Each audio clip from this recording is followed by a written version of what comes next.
खारगे जी, सोनिया गांधी जी, भूपेश बघेल जी, केसी वेणुगोपाल जी,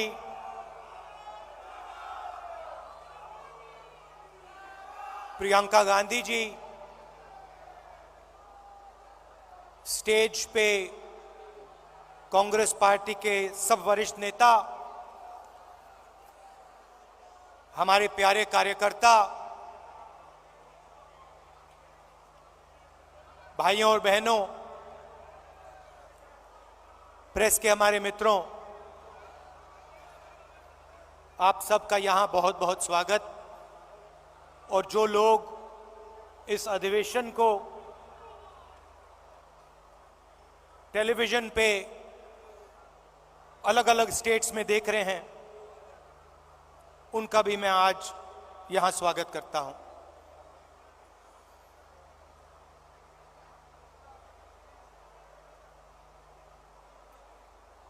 चार महीने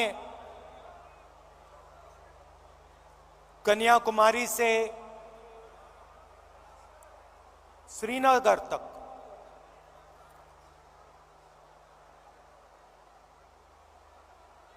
भारत जोड़ो यात्रा हमने की।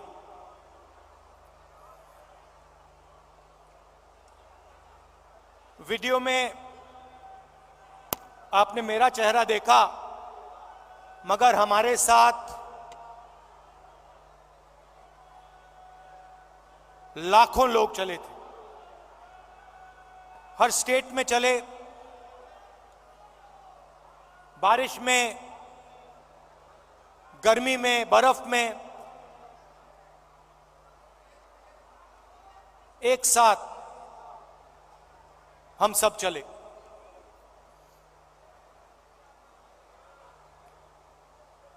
बहुत कुछ सीखने को मिला। अभी जब मैं वीडियो देख रहा था, मुझे बातें याद आ रही थी।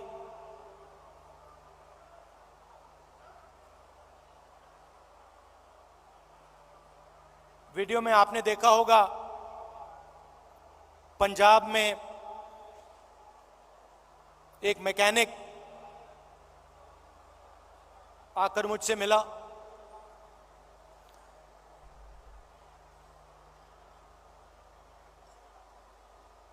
मैंने उसके हाथ पकड़े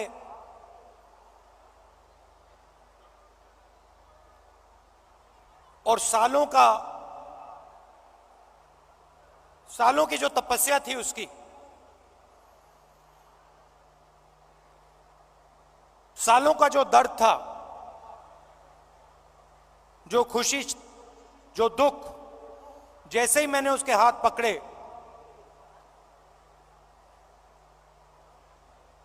हाथों से मैंने बात पहचानी।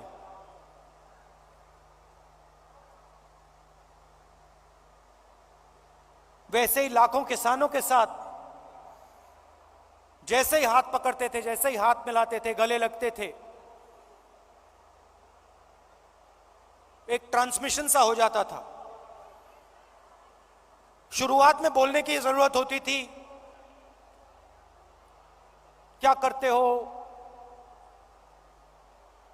कितने बच्चे हैं,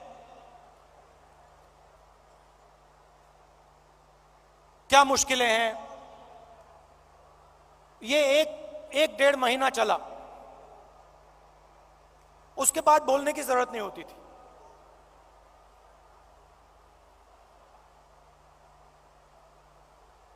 जैसे ही हाथ पकड़ा,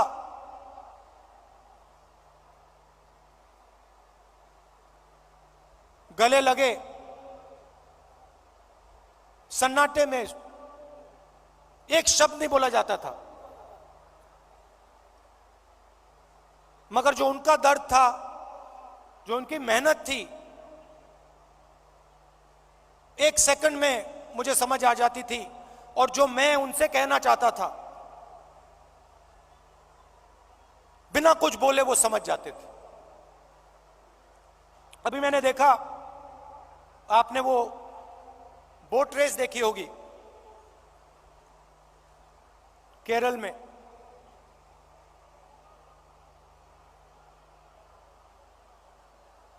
उस समय जब मैं बोट में बैठा था,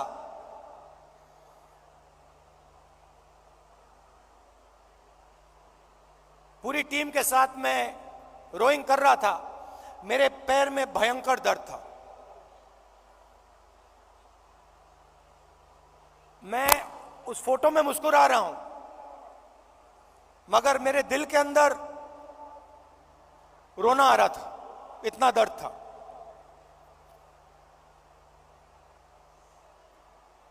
मैंने यात्रा शुरू की, काफी फिट आदमी हूं, 10-12 किलोमीटर ऐसे ही दौड़ लेता हूं। घमंड था, मैंने सोचा था 10-12 किलोमीटर चल लेता हूं तो 20-25 किलोमीटर चलने में क्या बड़ी बात। मेरी माइंड में यह था। पुरानी इंजरी थी, कॉलेज में चोट लगी थी फुटबॉल खेलते हुए, मुझे याद है।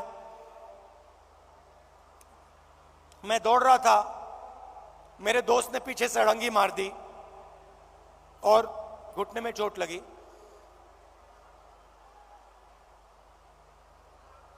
दर्द गायब हो गया था, सालों के लिए दर्द गायब था। और अचानक जैसे ही मैंने यात्रा शुरू की, दर्द वापस आ गया।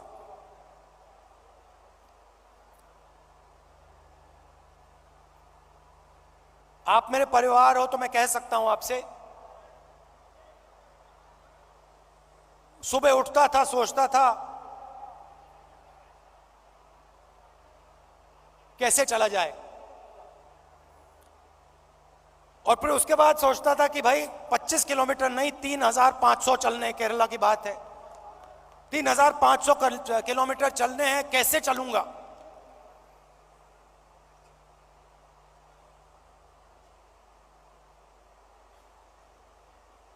और फिर कंटेनर से उतरता था, चलना शुरू करता था, लोगों से मिलता। तो पिछले पहले 10-15 दिन में, जिसको आप अहंकार कह सकते हो, घमंड कह सकते हो, वो सारा गायब हो गया।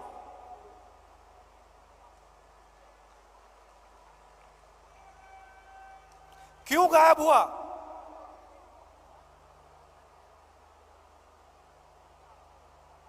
क्योंकि भारत माता ने मुझे मैसेज दिया, देखो तुम अगर निकले हो, अगर कन्याकुमारी से कश्मीर चलने निकले हो, तो अपने दिल से अहंकार मिटाओ, घमंड मिटाओ, नहीं तो मत चलो। और मुझे ये बात सुननी पड़ी, मुझे ये बात सुननी पड़ी। मुझ में उतनी शक्ति नहीं थी कि मैं इस बात को ना सुनूं। और आस्ते आस्ते मैंने नोटिस किया,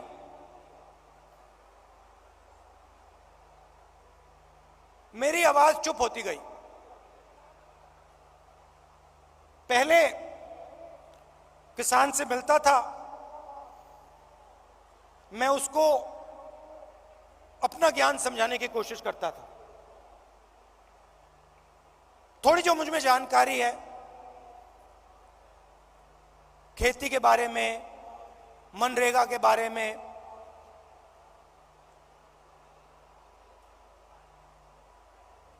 फर्टिलाइजर के बारे में, मैं कहने की कोशिश करता था।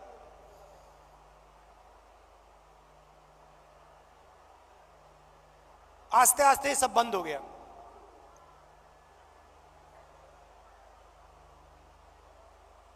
शांति सी आ गई।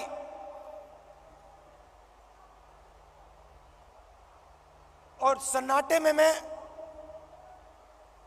सुनने लगा।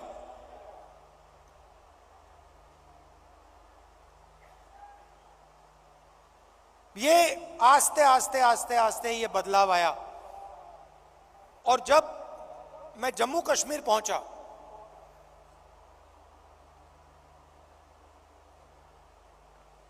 वो भी अजीब सी बात थी।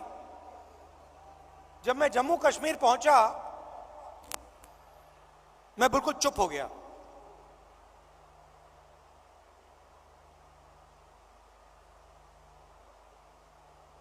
कह लो जैसे मेडिटेशन करता है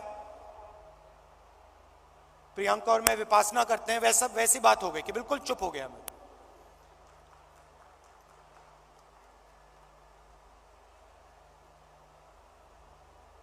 मां बैठी हैं,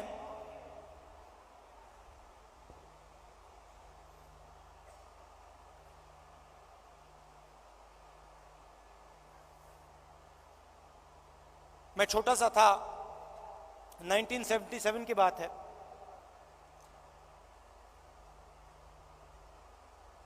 चुनाव आया, मुझे चुनाव के बारे में कुछ मालूम नहीं था, 6 साल का था मैं। एक दिन घर में अजीब सा माहौल था। मैं मां के पास गया, बैठी हुई हैं, इधर नहीं देख रही हैं।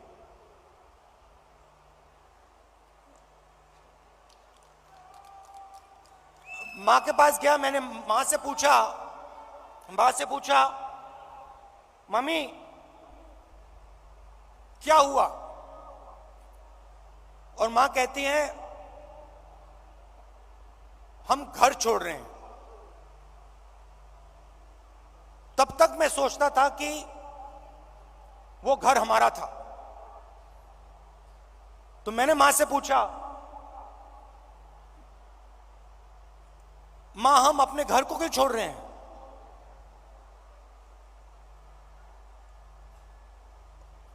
और पहली बार मां ने मुझे बताया कि राहुल ये हमारा घर नहीं है, ये सरकार का घर है और अब हमें यहां से जाना है।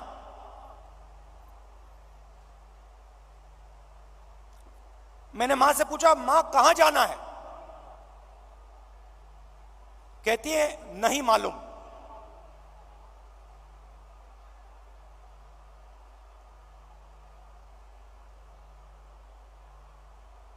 नहीं मालूम कहां जाना है।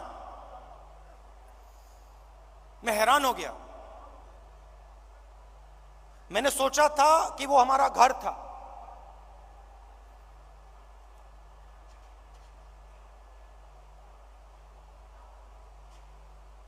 बावन साल हो गए,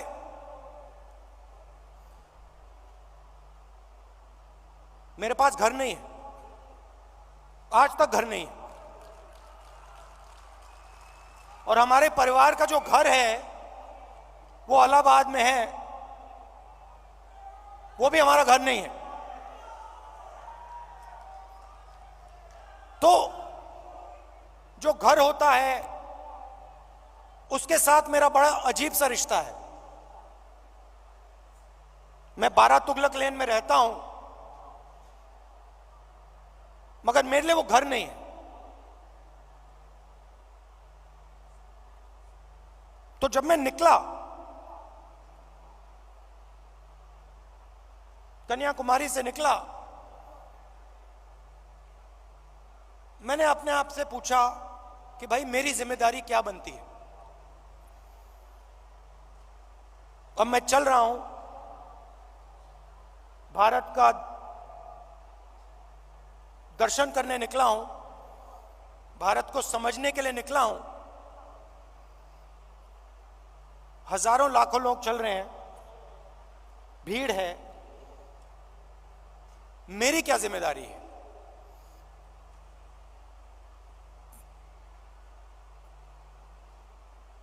मैंने थोड़ी देर सोचा और फिर मेरे दिमाग में एक आइडिया आया।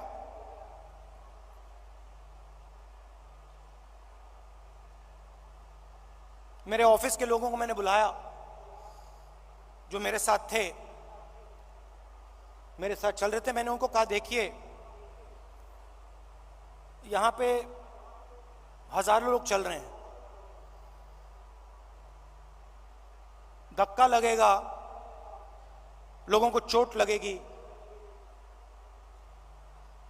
बहुत भीड़ है, हमें एक काम करना है, मेरे साइड में, मेरे सामने 20-25 फुट आगे, इस तरफ 20-25 फुट, इस तरफ 20-25 फुट, ये जो जगह है, ये जो खाली जगह है जिसमें हिंदुस्तान के लोग आएंगे, हमसे मिलने आएंगे,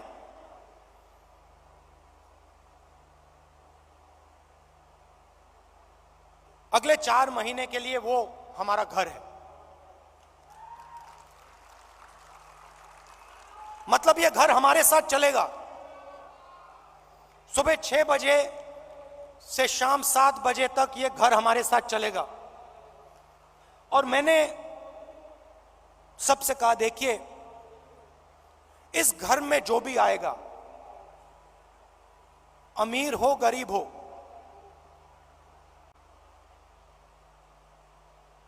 बुजुर्ग हो युवा हो बच्चा हो,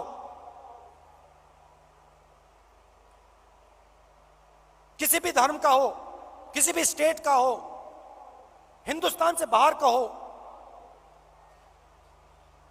जानवर हो, उसको यह लगना चाहिए कि मैं आज अपने घर आया हूं।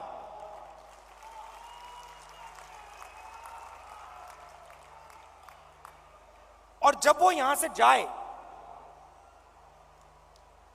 उसे लगना चाहिए कि मैं अपने घर को छोड़ के जा रहा हूं। छोटा सा आइडिया था, मगर इसकी गहराई मुझे तब नहीं समझ आई। जैसे ही मैंने यह किया,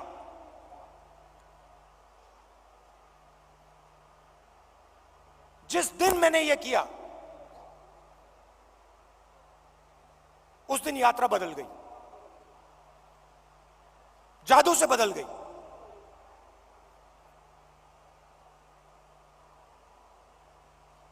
लोग मेरे साथ राजनीतिक बात नहीं कर रहे थे। मैंने क्या क्या सुना मैं आपको बता भी नहीं सकता हूं।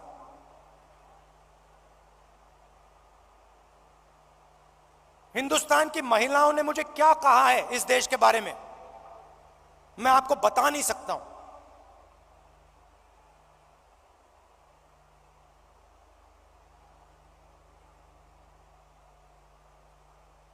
युवाओं के दिल में डर क्या है, कैसा है, मैं आपको बता नहीं सकता, समझा नहीं सकता। कह सकता हूं मगर बता समझा नहीं सकता हूं। कितना बोझ उठा रहे हैं।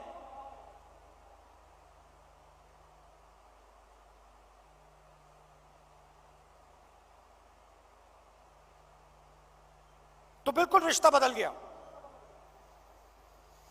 एक उदाहरण देता हूं, पता नहीं आपने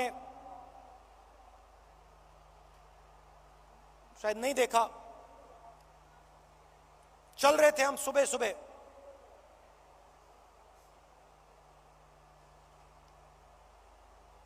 साइड में एक महिला भीड़ में खड़ी थी।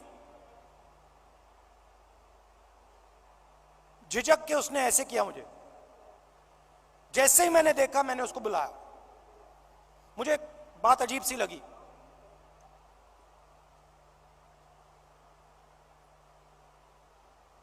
मेरे पास आई, मैंने हाथ पकड़ा, मुझे एकदम मालूम पड़ गया कि कुछ ना कुछ गलत है। जैसे मैं प्रियंका का हाथ पकड़ता हूं वैसे मैंने उसका हाथ पकड़ा था, कोई फर्क नहीं। मैंने सोचा उस समय, मैंने उस समय सोचा ये मेरी बहन नहीं है, ये मैं क्या कर रहा हूं? जो मेरा प्यार मेरी बहन के लिए है मैं इसको कैसे दे रहा हूं? अजीब सा लगा।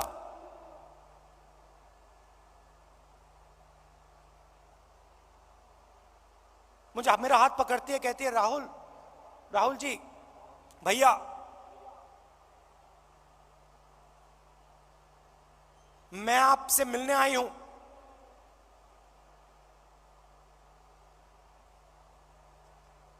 क्या बात है?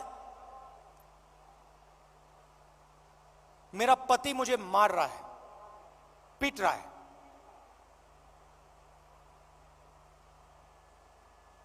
मैंने कहा कब? कहती है अभी अभी वो मुझे मार रहा था, मैं घर से भागी हूं आपसे मिलने। तो मैंने कहा कि पुलिस को बुलाएं। कहती है नहीं नहीं नहीं, पुलिस को नहीं बुलाइए।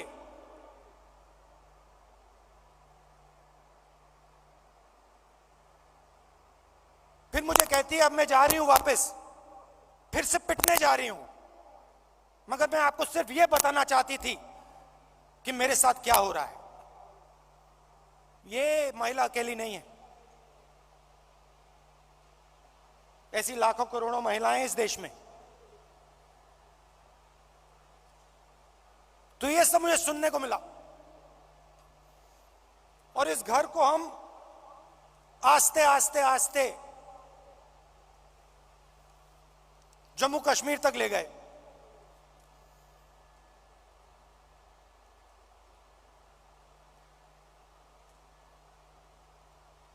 पता नहीं, शायद मेरा परिवार सालों पहले वहां से आया।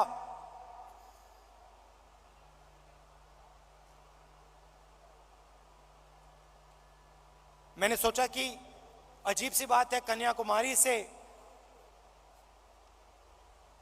कश्मीर तक मैं ये इस छोटे से घर को ले जा रहा हूं और यहां मुझे लग रहा है कि मैं वापस अपने घर जा रहा हूं।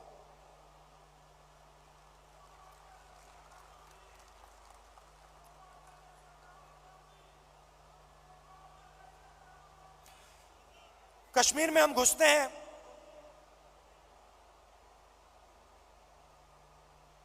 वैली से पहले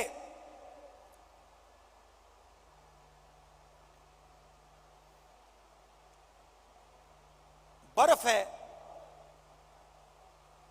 धूप है,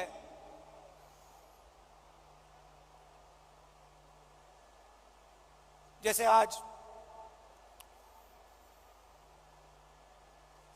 और हजारों लोग हमारे साथ चल रहे हैं।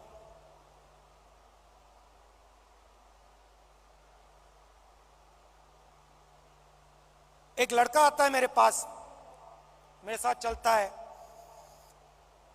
और मुझसे कहता है राहुल जी मैं आपसे एक सवाल पूछना चाहता हूं। मैंने कहा क्या? कहता है राहुल जी जब कश्मीर के लोगों को दुख होता है, जब हमारे दिल में चोट लगती है,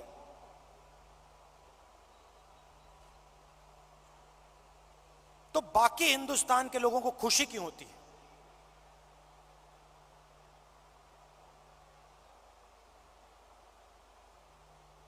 मैंने कहा गलतफहमी में हो, ऐसी कोई बात नहीं है।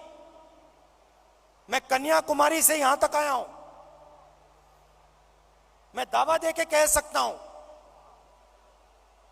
कि करोड़ों लोगों के दिल में यह भावना नहीं है।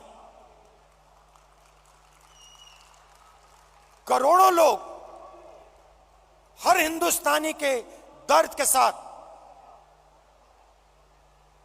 हर हिंदुस्तानी के साथ खड़े हैं। चुने हुए लोग हैं, मैंने कहा चुने हुए लोग हैं जो खुश होते हैं।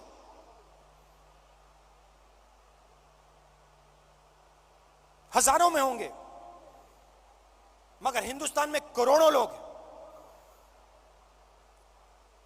मेरी आंख में आंख मिलाता है, कहता है राहुल जी आज आपने मुझे बहुत खुश कर दिया, आपने मुझे बहुत खुश कर दिया।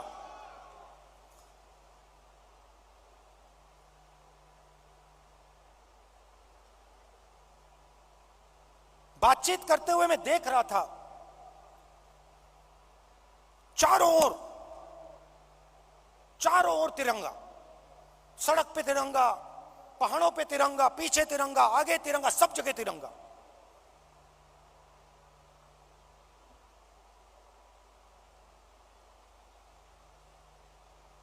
फिर हम वैली में घुसे। वैली में घुसते हैं,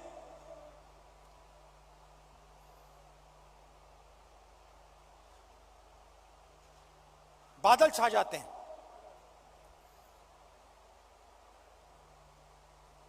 धूप गायब हो जाती है, और जैसे ही हम घुसते हैं, पुलिस वालों ने हमें कहा था कि 2000 लोग आएंगे। मेरे सिक्योरिटी वालों ने सोचा था 2000 लोग आएंगे। जैसे ही हम घुसते हैं, वहां पे 40,000 लोग खड़े।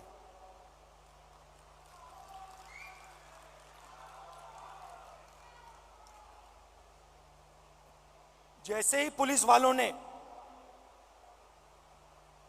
40,000 लोगों को देखा, रस्सी छोड़ के भाग गए। हम देख रहे हैं, जिसको रोप पार्टी कहते हैं, वो सब गायब हो गई।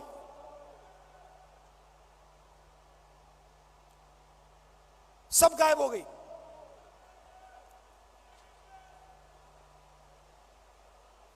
मैं देख रहा था,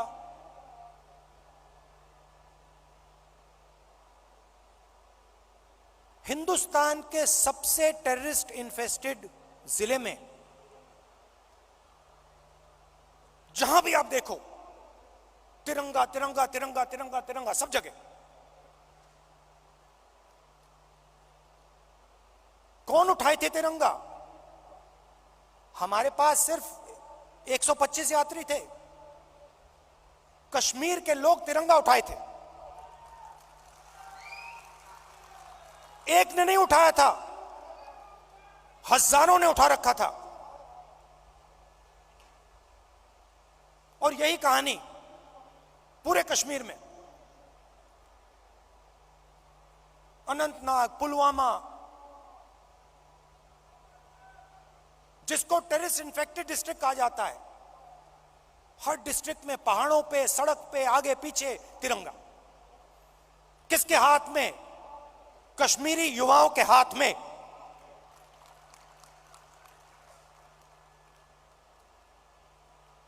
सीआरपीएफ के लोग मुझसे कह रहे, भैया ये तो हमने कभी जिंदगी में नहीं देखा, ये क्या हो गया?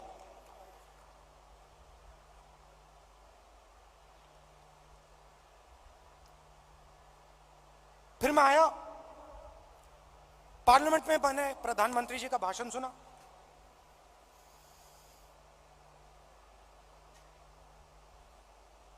कहते हैं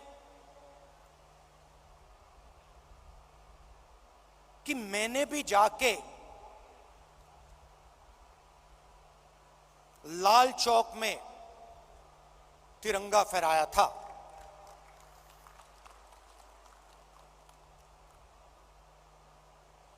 मैं सुन रहा था, मैंने सोचा, देखिए, हिंदुस्तान के प्रधानमंत्री को बात समझ नहीं आई, बात समझ नहीं आई।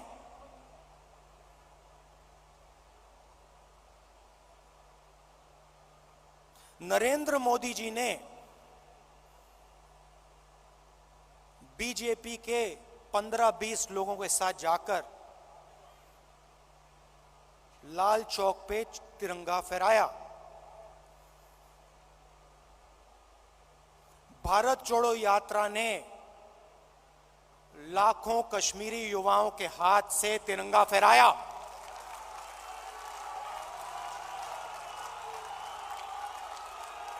प्रधानमंत्री को फर्क नहीं समझ आया। हमने हिंदुस्तान की भावना, इस झंडे की भावना जम्मू कश्मीर के युवाओं के अंदर डाल दी। आपने अपने झंडे की भावना जम्मू कश्मीर के युवाओं से छीन ली। यह फर्क है हम में और आप में।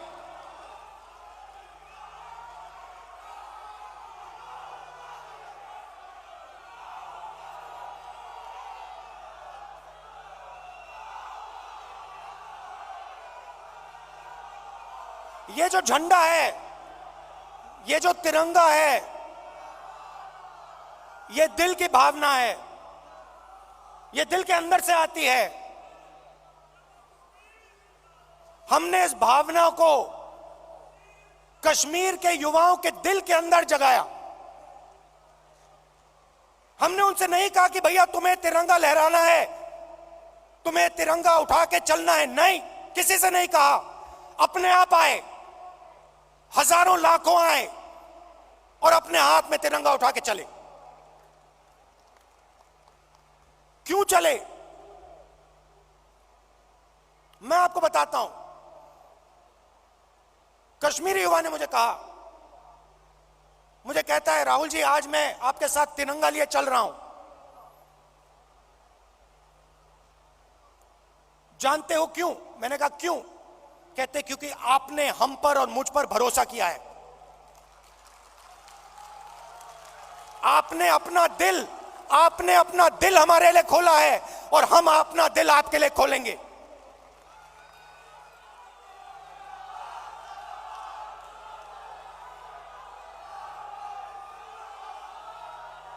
यह फर्क है।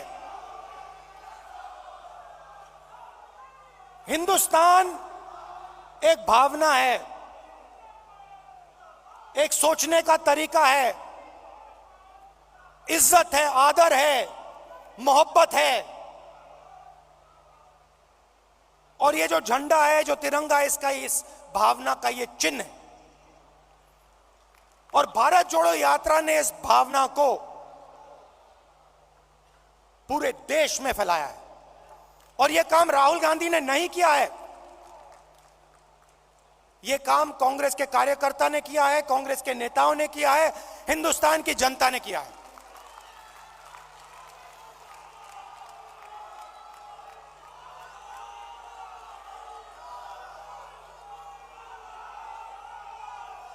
अब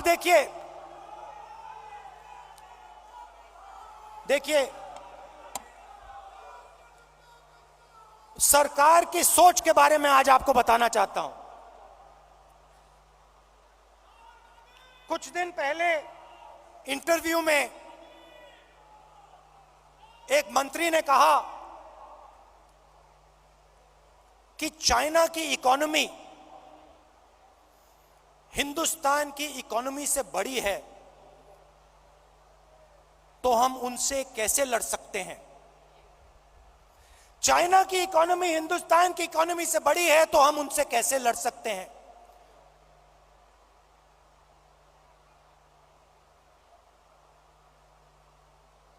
जब अंग्रेज हम पर राज करते थे, क्या उनकी इकोनॉमी हमारी इकोनॉमी से छोटी थी?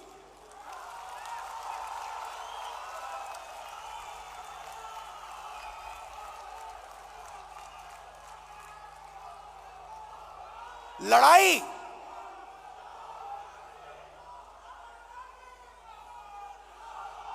इसका मतलब जो आपसे शक्तिमान है उससे आप लड़ो ही मत, जो आपसे कमजोर है उसी से लड़ो।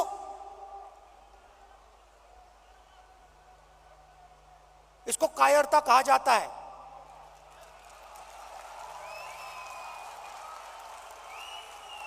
सावरकर की विचारधारा, अगर जो आपके सामने आपसे तगड़ा है, मजबूत है, तो उसके सामने अपना सिर झुका दो, मत्था टेक दो। हिंदुस्तान के मंत्री कह रहे हैं, हिंदुस्तान का मंत्री चाइना से कह रहा है कि आपकी इकोनॉमी हमसे बड़ी है, तो हम आपके सामने खड़े नहीं हो सकते हैं। इसको क्या नेशनलिज्म कहते हैं? इसको देशभक्ति कहते हैं क्या? ये कौन सी देशभक्ति है? ये कौन सी देशभक्ति है? जो आपसे कमजोर है उसको आप मारो, और जो आपसे मजबूत है उसके सामने आप झुक जाओ। शब्द है इसके लिए। महात्मा गांधी कहते थे, सत्याग्रह की बात करते थे। सत्याग्रह का मतलब, सत्याग्रह का मतलब सत्ता के रास्ते को कभी मत छोड़ो, सॉरी, सत्य के रास्ते को कभी मत छोड़ो। इनके लिए एक नया शब्द है, आरएसएस बीजेपी वालों के लिए। हम है सत्याग्राही, वो है सत्ताग्राही। ये सत्ता के लिए कुछ भी कर लेंगे, ये किसी से भी मिल जाएंगे, किसी के सामने झुक जाएंगे सत्ता के लिए। ये इनकी सच्चाई है। आखिरी बात, और मुझे बात समझ नहीं आई, पार्लियामेंट हाउस में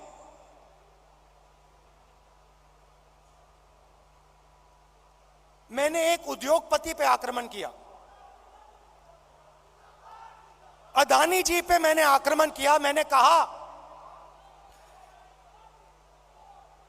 कि अदानी जी 609 नंबर से दूसरे नंबर तक कैसे पहुंचे। आपकी जो फॉरेन पॉलिसी बनती है, चाहे वो बांग्लादेश हो, चाहे वो इजराइल हो, ऑस्ट्रेलिया हो, श्रीलंका हो, सब जगह उनको फायदा मिलता है। इजराइल में सारे के सारे डिफेंस के कॉन्ट्रैक्ट मिल गए। श्रीलंका में एक व्यक्ति कहता है कि राजापाक्सा जी ने उन्हें कहा कि नरेंद्र मोदी जी ने दबाव डालकर अदानी जी को कॉन्ट्रैक्ट दिलवाया।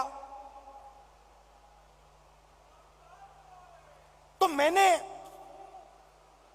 सिर्फ एक सवाल पूछा, नरेंद्र मोदी जी, आपका अदानी जी से रिश्ता क्या है? मैंने और कुछ नहीं कहा, मैंने सिर्फ सवाल पूछा, भैया बता दो रिश्ता क्या है। और मैंने ऐसे एक फोटो दिखाई, उसमें नरेंद्र मोदी जी ऐसे बैठे हैं। नरेंद्र मोदी जी अदानी जी के हवाई जहाज में रिलैक्स करते हुए दिख रहे हैं। तो मैंने पूछा, भैया बता दीजिए रिश्ता क्या है। अब आपने नोटिस किया होगा कि पूरी की पूरी सरकार, सारे के सारे मंत्री अदानी जी की रक्षा करने लग गए।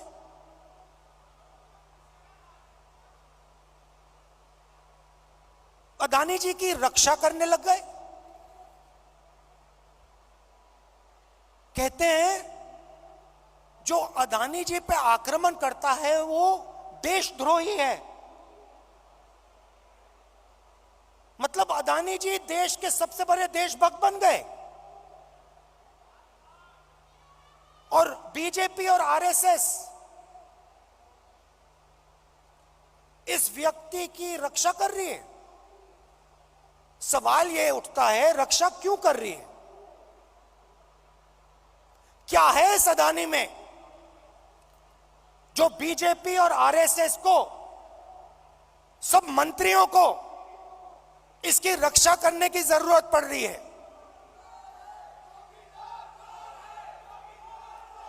नहीं, सुनिए, और सबसे बड़ा सवाल, ये जो शेल कंपनीज हैं,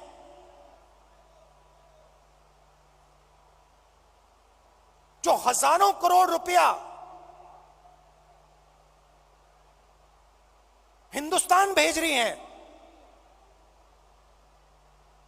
ये किसकी हैं? इसमें किसका पैसा है? अदानी जी डिफेंस इंडस्ट्री में काम करते हैं, डिफेंस इंडस्ट्री में काम करते हैं, और हिंदुस्तान की सरकार को यह भी नहीं मालूम कि अदानी जी की शेल कंपनी है बाहर। इसमें इन्वेस्टिगेशन क्यों नहीं हो रहा? जेपीसी क्यों नहीं हो रही? डिफेंस का मामला है, देश की रक्षा का मामला है, पता तो लगाना चाहिए ये पैसा किसका है, शेल कंपनीज किसकी हैं, मगर नहीं।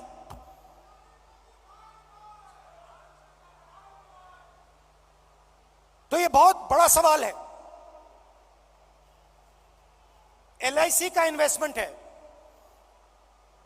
उनका नुकसान हुआ है। ऑस्ट्रेलिया में फोटो दिखती है, नरेंद्र मोदी जी बैठे हैं, स्टेट बैंक चेयरमैन बैठे हैं,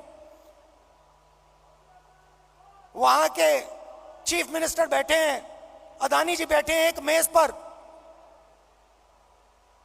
स्टेट बैंक $1 बिलियन का लोन दे रहा है।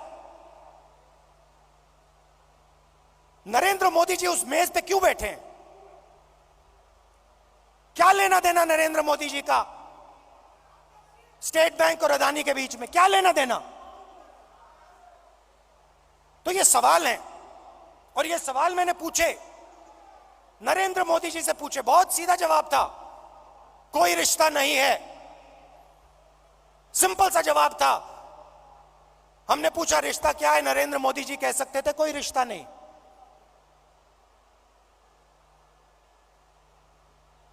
मगर रिश्ता है।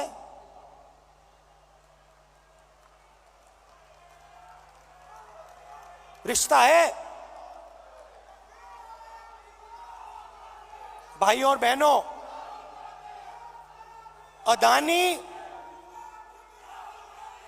अदानी जी और मोदी जी एक हैं।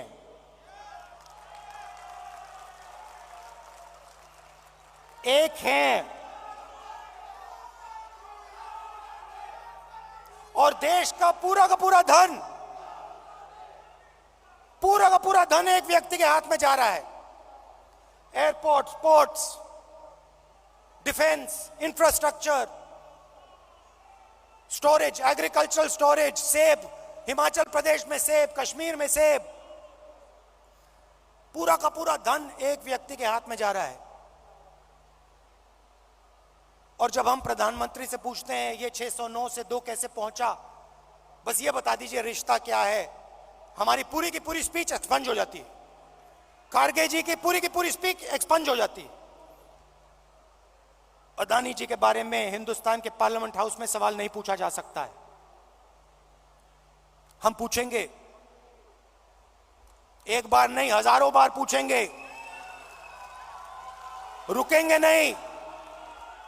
जब तक सच्चाई नहीं निकलेगी, अदानी जी की सच्चाई नहीं निकलेगी, तब तक हम नहीं रुकेंगे।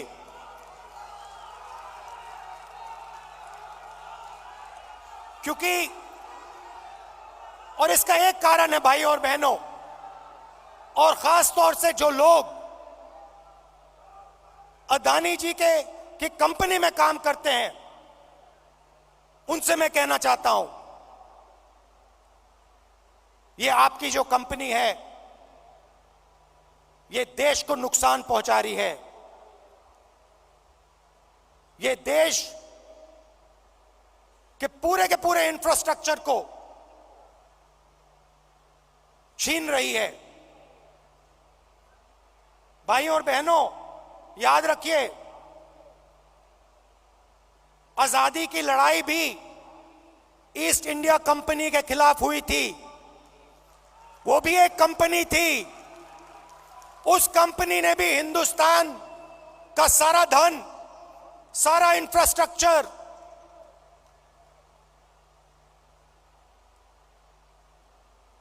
पोर्ट्स, सारा का सारा उठा लिया था। इतिहास रिपीट हो रहा है। इतिहास रिपीट हो रहा है।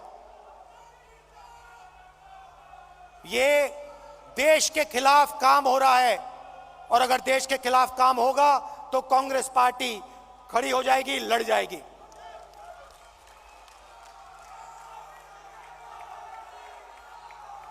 आखिरी बात कहना चाहता हूं, देखिए, यह पार्टी तपस्वियों की पार्टी है। यह पुजारियों की पार्टी नहीं है। यह तपस्वियों की पार्टी है। यह तपस्या की पार्टी है। और आपने देखा छोटी सी तपस्या की, 4 महीने की तपस्या की, और आपने देखा कांग्रेस पार्टी में कैसी जान आई, कांग्रेस पार्टी के कार्यकर्ता में कैसी जान आई, देश में कैसी जान आई। तपस्या बंद नहीं होनी चाहिए।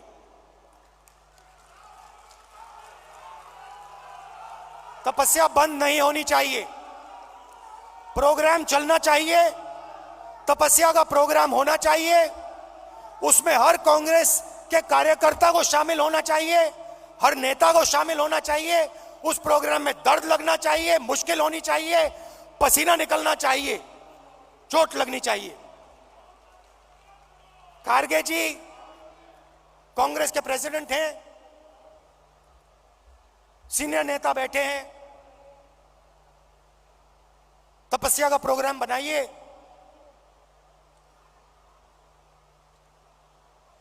हम सब मिलकर तपस्या में शामिल होंगे, अपना खून, अपना पसीना इस देश को देंगे। और जैसे मैं आपको गारंटी देता हूं, जैसे ही हम तपस्या में खड़े हो जाएंगे, पूरा का पूरा हिंदुस्तान हमारे साथ तपस्या में खड़ा हो जाएगा, क्योंकि यह देश तपस्वियों का है।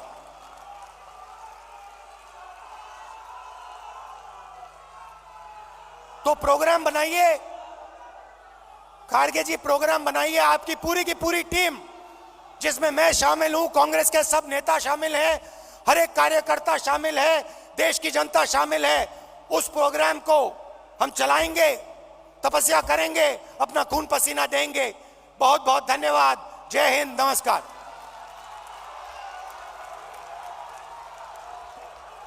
बहुत बहुत शुक्रिया राहुल जी।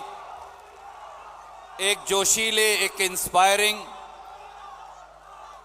आपके इस अभिभाषण ने कांग्रेस के कार्यकर्ताओं में जान फूंक दी। एक जोर से नारा लगाएंगे, जोड़ो जोड़ो, और जोर से जोड़ो जोड़ो, जोड़ो जोड़ो।